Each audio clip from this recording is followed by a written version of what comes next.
maalmaha ka mid ah dhegdheer oo waaris ku maqan ayaa saddex gabdhood oo soo luma yimaadeen gurigii dhegdheer uguna yimaadeen gabadhii dhegdheer oo joogtay guriga.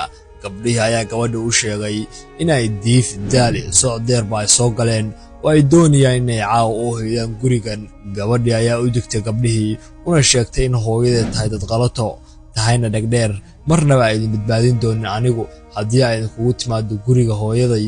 Hase yeeshee gabdhihii markay isbarbar dhigeen dad qalato iyo dugaag mid u hoyda caawa waxay door bideen gurigii dhegdheer.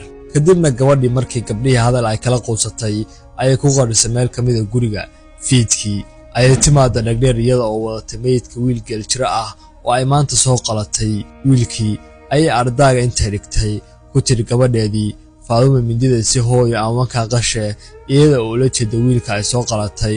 Gabadhii intii mindida ay ku maqneed ay dhegdheer guriga gudaha u soo gashay. Tiraahdeena Faadumo naasa hablood ayaa ii soo uraya. Gabadhii oo argagaxsan ayaa tiri hooyo kuwayga malaha ku soo uray, balse dhegdheer ayaa tiri hooyo kuwa hore iguma uri jirine ee maanta maxaa khaldan. Dhegdheer oo urtiisa kala siraacaysa ayaa tiraahday bal hooyo isi mindida aan baruurta wiilkan hore u sii shiile. Markay gabadhii mindidii soo qaaday ayuu orgi dhinaca dadka ahaa horeyna orgi ka ahaa oo ay dhegdheer haysay hal mar qaydiyay ilaa shurufkii gabdhaha ayaa isna u soo uray markane.